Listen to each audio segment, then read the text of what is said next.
Hermanson. Did I pronounce your last name? You got it right. Okay. Tyler's the Senior Manager of Search Strategy at InTouch Solutions, and he also runs Sandbox SEO, where he writes, researches, and occasionally even raps about SEO, which is something I'd like to see, I think. This is his second year speaking at SEMPO KC, so Tyler, take it away. Thank you very much. All right, we're going to jump right in. We have like 600 slides to go through, so this is going to be fast. Let's see. All right, a little bit about me. Kelsey already talked about a couple things, so come talk to me and some of the InTouch folks at the happy hour. I'd love to talk to you, and follow along on sandboxseo.com. Okay, I love concerts. It's one of my favorite hobbies. I'm probably not going to have hobbies pretty soon because I'm going to become a father in a few months. Thank you.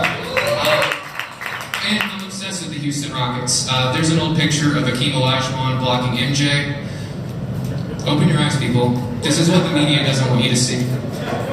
Alright, let's move on. Keywords are dead, right? I mean, after all, we started losing keyword data over 6 years ago in analytics. And after Hummingbird, after Hummingbird, it's been a lot more about intent and entities and less about keywords.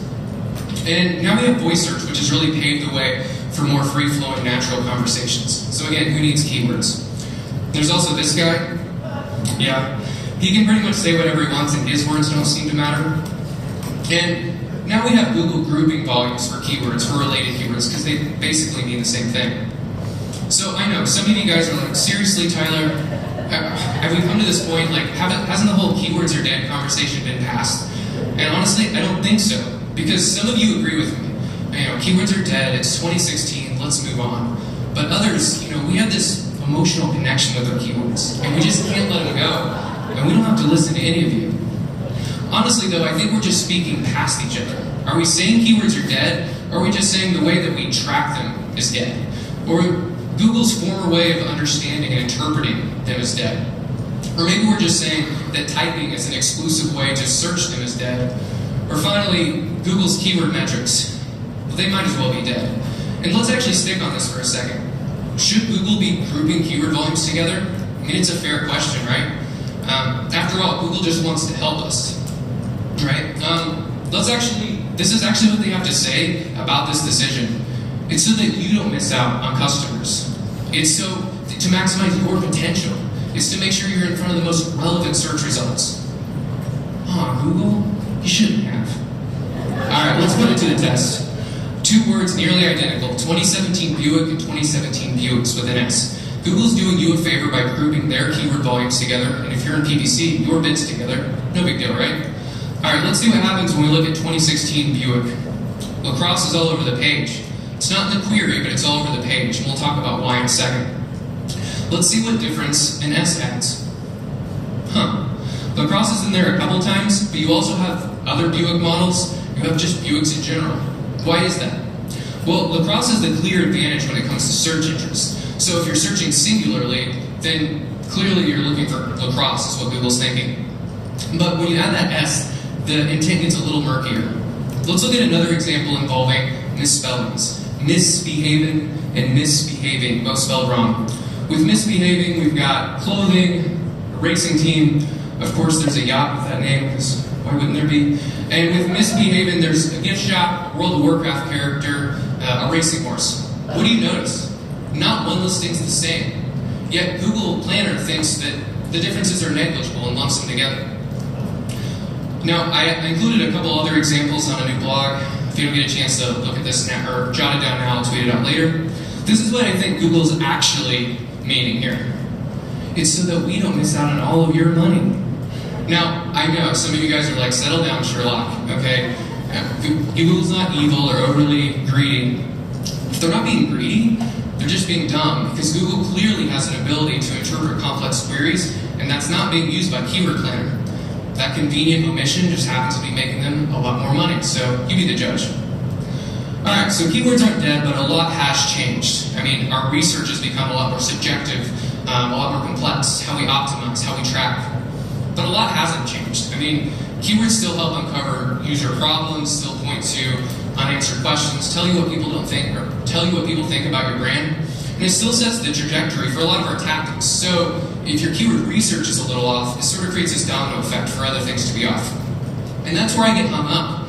I mean, if keyword research is super important, if it's definitely subjective, if it's definitely not dead, then why don't we spend more time on it? By the way, this GIF popped up when I searched Bob Dylan confused, which got me confused, which is why I ended up putting it on the slide, because it is about confusion, so anyway. Okay, why don't we spend more time focusing on keyword research? I think some of this has to do with behavioral economics, where we have these biases that make us less rational. You remember that restaurant you went to last week? You were telling your friends, those are the best tacos I've ever had. No, they probably weren't. The thing is, we overemphasize on what's new and recent. We do the same thing with SEO. I mean, why talk about keyword research when you can talk about AMP, or progressive web apps, or schema? We're also obsessed with automation. Now, I love automation, don't get me wrong, unless it leads to used condoms like Mike talked about earlier. But automation bias refers to errors people make in highly automated processes. We still misspell words even with spell check because it can't catch everything. We still sometimes crash planes even with autopilot on because it can't account for all scenarios. With keyword research, I think we obsess over automation to where we relax a little bit and we become less vigilant and we undervalue what human decision making brings to the table. And then there's basic skill bias. Imagine starting day one of your first day of your job and all your boss wants you to do is work on your typing skills. Wouldn't that seem a little pointless and even humiliating? But technically you could always get better at typing, and getting better in that area could allow you to excel even more in other areas. And I think it's the same with keyword research. It's one of the first things we learn, so we kind of treat it as like a cost of entry, like it's binary. You either know it or you don't, so we just move on. And then there's authority bias. And that's where you put too much stock into what experts have to say, even if it's outside of their area of expertise. So that'd be like listening to celebrities about politics, or me about psychology. And just to prove that we're all capable of bias, some of you guys just fell into my trap because I totally made that one up. I got you good. Alright, with that, let's get better at keyword research today. 6 steps to never miss again. 1, don't start with keywords. If your first step in keyword research involves an SEO tool, you're doing it wrong. The automation pendulum has swung too far. And guys, we can't automate empathy. In his book, Blink, Malcolm Gladwell describes a study involving hundreds of recorded patient-surgeon conversations. Half of those surgeons had been sued for malpractice. These recordings were reduced to just 10-second clips, and they were altered so that you could hear the pitch and tone and rhythm, but you couldn't hear the actual words. The listeners knew nothing about the surgeons, yet they could still predict with a surprising level of accuracy which had been sued just by their tone. Was it more dominant or concerned? When we skip over all of this and move straight into keyword research tools, we're doing the same thing. I mean, we're not going to get sued most likely, but it does, I think, this example does illustrate the power of empathy and our ability to recognize when it's not being shown towards us. 2, when you do get to keywords, don't start with Keyword Planner. Keyword Planner is a PPC tool. Its job is to make money off of your clicks. That's why Google actually limits suggestions. Think about it. If I'm Google, even though I have access to the entire universe of keywords, if I can get more advertisers to focus on fewer words, what happens to the competition and the price? They go up. This isn't a conspiracy theory, this is a fact. 3, build an absurdly humongous list of keywords. Now, you may be asking, how do I measure that? How do I know when it's absurdly humongous enough? It's a really good question. And really, if someone sees it, this has to be their only reaction. I mean, just keep looking at this. They should be trembling. They should be mortified. It should change them. Just one more time. Just take it in. Alright, that got a little weird. Okay, the main reason you want to build a huge list is so you don't miss anything. I don't have time to go through all of these tools, but these are the absolute best in my opinion when it comes to generating keyword ideas. You can always pull the list down later, but think of it like a brainstorm. There's no bad ideas at first. I also wanted to point out this handy keyword app, or this Chrome app called Keywords Everywhere. What it does is it pulls in keyword volume, monthly search volume, and cost per click data for every keyword listed across a variety of platforms. This includes Google Search Console, and some keyword tools like this one here, Answer the Public. And it does pull in keyword planner data. We just talked about how that's shaky at best, but this is nice for just some quick hit directional information. For instance, now I don't have to go to Keyword Planner to learn that nearly 1,000 people each month apparently don't realize the Rockets have won 2 championships. Not just one. I'm telling you, it's the media. Can't listen to it. 4. Choose primary and media jokes. We don't. Okay. Choose primary keywords and choose them well. Know your audience. Okay. I hear this all the time. Focus your keyword research on topics, not individual keywords. Now, I think grouping keywords into themes has a lot of merit when it comes to planning and organizing your content. But when it comes to optimizing pages, I think you still need to have a specific focus. It's like personas. I'm not just marketing to Sheila, the married mother of 2, executive VP who loves reading science fiction. She's my North Star, she's my target. And like personas, keywords help define your target, but not your reach. Also like personas, keywords should be backed by both quantitative and qualitative data. So if you're not taking the time to understand your data and interpret it at a human level, you're missing out on a lot of good stuff. Finally, specificity and reach are directly related. Here's what I mean by that.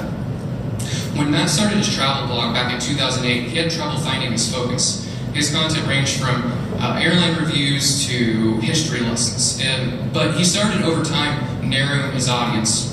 He realized that his blog wasn't just for any traveler, it was for the anxious traveler. Those who were new to travel or low on money. Maybe they were flying solo and worried about their safety. So for his 800 plus blog posts since 2008, I calculated the percentage of titles that contain some sort of audience focus word. So like solo or budget or anxiety, something like that. And as you can see, although his actual or his potential audience shrunk, his actual audience grew as a result. I hear this all the time too. Focus on high volume, low competition keywords. And great, if all else is equal, go for it. But all else is never equal. You should be looking at these 4 factors, not just 2. I'm tired of talking about Google, so we're going to skip past this, but Moz Keyword Explorer, I think, is the industry leader in this area, because not only does it pull in Google Keyword Planner data, which is flawed, but it overlays it with clickstream data from real searches to generate more accurate estimations. Search visibility, we know this is important. 2 keywords get searched the exact same amount, but they have wildly different opportunities for traffic. One is more of a traditional 10 blue link SERP, and the other is riddled with ads and a knowledge graph and SERP features. Again, I think Moz wins here because they have this opportunity score where they estimate the percentage of clicks that actually go to organic. So pair that with your volume estimates to get a better idea of your potential. Competition. Once again, remember that Google AdWords is a PPC tool, and its competition score is driven by purchase intent, not organic competition. I think SEMrush and Moz Keyword Explorer both do pretty well here, but honestly, I don't think any tool does its job on its own. It does take a little experience and intuition. And finally, like the other factors, relevance is a spectrum and shouldn't be ignored. Honestly, one of the best ways that I find seeing if a keyword is relevant is searching it into Google and just seeing what results pop up. 5, add semantic and long tail support. I could do a whole presentation on this, but we're going to knock it out in about 50 seconds. Whoever's keeping time. Okay, we know long tail is important, right?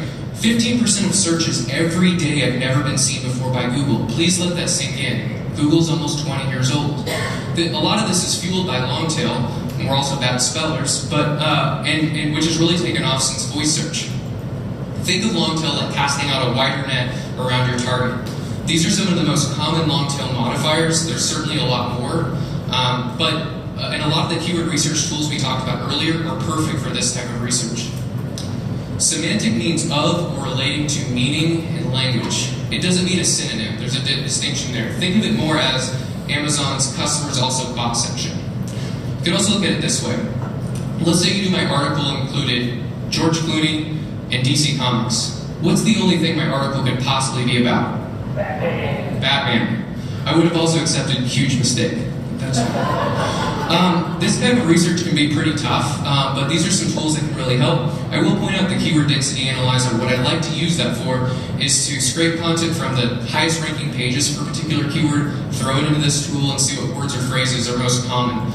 Essentially, if Google thinks these are the most common or most relevant pages for a keyword, I want to know what they have to say. Who's played the game Taboo? All right, a few of you. Taboo is where you try to get your partner to guess a certain word. You can say most things, but you can't say that word. Think of semantic and long-tail support like playing a game of Taboo with Google. The better you are at it, the less you have to stress about integrating your primary keywords. And finally, what we send to our creative and UX and clients when we send out keyword research might as well look like a foreign language.